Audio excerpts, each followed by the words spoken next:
Episode की starting में हमें दिखाया गया मोको, जो कि हैनली और डोंग को अपने स्टोर रूम के अंदर बुला लेती है, यानी कि मेडिकल स्टोर में, जहां पर वो बताती कि उसके एक पेशेंट ने उसे बताया था कि इस जमीन के अंदर से एक टनल जाती है जो कि वाटरवे है। तो हैनली बाहर निकल कर देखता है जहां पर उसे कोई नहीं दिखता। तो ये तीनों लोग छुपते छुपाते उस जगह तक पहुंचने की कोशिश करते हैं। तभी यहाँ पर एक बीस्ट को उनकी नज़र आ जाती है। तो ये लोग उस चीज़ को देखते हैं और बीस्ट उनकी तरफ आने लगता है, जहाँ पर हैनली जल्द से जल्द कुछ मटकों को उठाकर उस बीस्ट की तरफ फेंकता है और ब्लास्ट करके खुद भी छुप जाता है। फाइनली ये तीनों उस वाटरवे टनल के अंदर से होते हुए जा रहे होते हैं। यंग मास्टर को दिखाया गया है जो कि सभी की सोल्स को अब खींचकर अब यहाँ पर डाल रहा होता है वो रानी के अंदर, जहाँ पर वो रानी को जिंदा कर सके। अब यहाँ पर इतनी सारी सोल्स और एनर्जी लेने की बाद वजह से येनर अब शायद से ठीक हो जाए। यहाँ पर राजा कहता है कोई भी यैन फैमिली का मेंबर यैन फोर्ट तक नहीं पहुँचना चाहिए। अगर ऐसा हो गया तो यहाँ पर लड़ाई होने की संभावना हो जाएगी और तुम्हारे और मेरे बीच में जो डील हुई है वो भी कैंसिल हो जाएगी। यहाँ पर तुमने जो कर्ज लाइफ और डेथ के बीच की क्रॉस तोड़ी है उसे पूरा करो और यहाँ पर सभी लोग को ख़त्म करो। यंग मास्टर निकल जाता है इन तीनों को मारने के लिए और ये तीनों वाटरवे से बाहर की तरफ जा रहे होते हैं। अब ये एक टॉर्च के सहारे पाकिस्तान के बाहर निकलते हैं, जहाँ पे डोंग और यहाँ पर हमारे हैनली को कुछ एहसास होता है। अब यहाँ पे मैं बता दूं हैनली काफ़ी ज़्यादा वेल एक्सपीरियंस है फाइट में, इसलिए उसे पहले ही पता चल गया कि वो कोई बंदा आ रहा है उनकी तरफ। तो इन तीनों को ही पता चलता है जहाँ पर वो लोग मो को भागने के लिए कहते हैं, यानी कि नैनो को। अब यहाँ पे हैनली चाहता था कि डोंग भी चली जाए। दूसरी तरफ हमें दिखाया गया है हैंगफ्यूंग वैली से आए हुए हैनली को, ऐसा यंग मास्टर कहता है। अब इन दोनों के बीच में कुछ बातें होती हैं जहाँ पर हैनली कहता है कि तुम लोग का प्लान क्या है आखिर। अब यहाँ पर ये चीज़ पूछने पर यंग मास्टर उसे कहता है कि तुम्हें क्या लगता है कि मैं तुम्हें बता दूंगा। दूसरी तरफ मो भागती हुई जा रही होती है और कहती है कि कितनी दूर तक भागोगे मुझसे।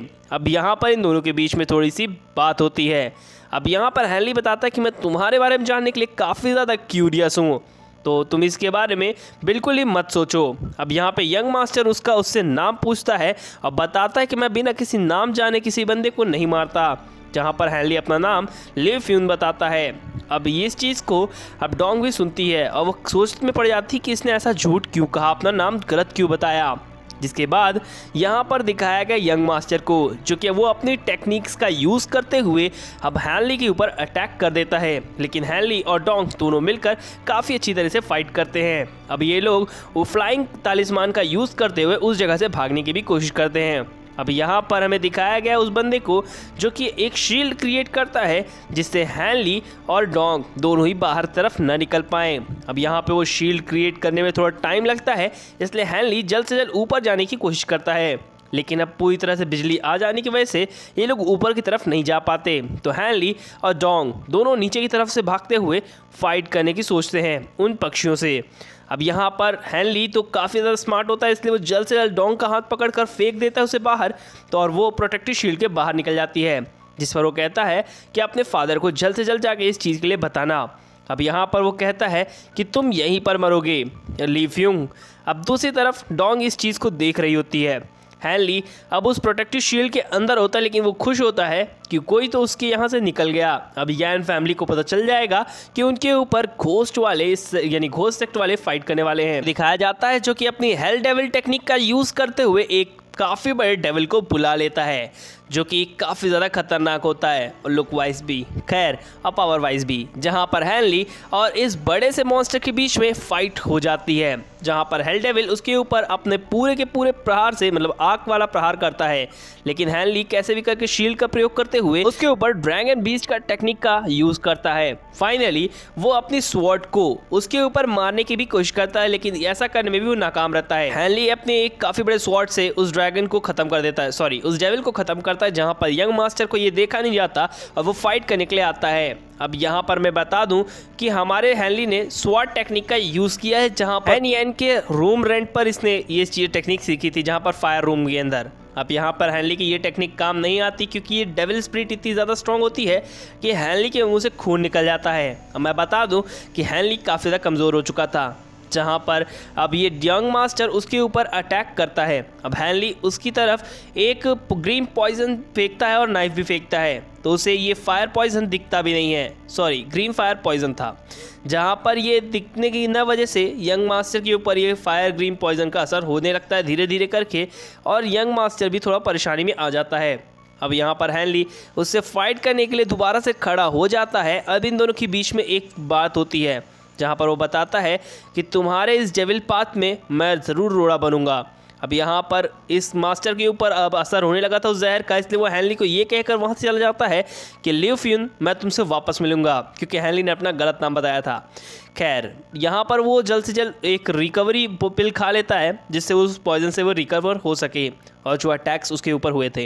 हैनली वहाँ से निकलते दौरान उसे मो मिल जाती है, तो वो मो को उसी फ्लाइंग ऑब्जेक्ट पर रख कर चलने लगता है, मतलब बैठा कर, जहाँ पर मो उससे काफ़ी सारे क्वेश्चन करती है और हैनली इसका जवाब फिर से कुछ भी नहीं देता।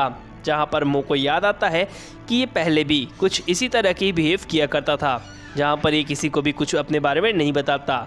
तो यहाँ पर वो ब्रदर हैन करके बात करती है, और इस बार भी हैनली कुछ भी नहीं कहता। ये पास्ट में चल रही सीन्स को और रिमेंबर कर रही होती है मो, जहाँ पर मिस मो को ये कहते हुए बताता है कि उसकी तबीयत काफ़ी ज़्यादा ख़राब है, इसलिए तुम इन कार्ड्स का सहारा लो। अब यहाँ पर वो बताता है कि जो कार्ड्स आ रही है जो कैपिटल के लिए ही जाएंगी, और वहाँ पर वो उसे एक पिल देता है और कहता है ये उन्हें दे देना जिससे वो तुम्हें कैपिटल तक पहुँचा सके और पीसफुली लाइफ जीना अपनी। दूसरी तरफ मो जो कि हैनली के साथ ही जाना चाहती थी, इसलिए वो पूछती है कि तुम मुझे अपने साथ नहीं रख सकते हो जहाँ पर मैं तुम्हारे साथ रहकर ही वो सारी चीज़ें सीख सकूँ। जहाँ पर हैनली कुछ भी नहीं कहता, अब वो कहता है तुम यहाँ से ज़रूर चली जाना। अब यहाँ पास से वो अपने फ्लाइंग ऑब्जेक्ट पर बैठकर उस जगह से निकलने लगता है, और इस बात से नैनो मो काफ़ी ज़्यादा दुखी होती है कि उसके साथ वो नहीं चला। अब यहाँ पास से दिखाया गया एक आदमी को जो कि पूछता है क्या तुम हमारे साथ कैपिटल तक चलना चाहोगी। अब मो देख रही होती है हैनली की तरफ, और हैनली मो की तरफ देख रहा होता है। अब मो चुपचाप से उस जगह के लिए निकल जाती है। अब यहाँ पर हमें दिखाया गया हैनली को जो कि काफ़ी ज़्यादा उदास है, और वो भी उस जगह से निकल जाता है। अब यहाँ पर हमें दिखाया गया है कि बंदे को जो कि मास्टर को अपने रिपोर्ट करने आता है, वो बताता है कि उस बच्चे ने बहुत अच्छा काम किया है, यानी कि यंग मास्टर ने। अब ये लोग फाइट के लिए बिल्कुल रेडी हैं। अब यहाँ पर हमें दिखाया गया है 200 साल बाद अब ये जो फाइट होने वाली है, जिसकी प्रिपरेशन लंबे समय से किया जा रहा था। मैं बता दूं कि गाइस ये सीज़न 1 यहीं पर एंड होता है। सीज़न 2 अब कल से या फिर मैं परसों से स्टार्ट करूँगा, तो जिन लोगों को भी कंफ्यूजन ना हो इसलिए मैंने ये सिंगल वीडियो बनाया, जिससे लोगों को ये पता चल जाए कि सीज़न 2 कब से स्टार्ट है। तो नेक्स्ट एपिसोड सीज़न 2 पे ही रहेगा, जहाँ पे एपिसोड 1 से हम लोग फिर से स्टार्ट करेंगे, लेकिन मैं उसमें एपिसोड 23 से ही बोलूँगा। And be ready to watch second season. Thank you.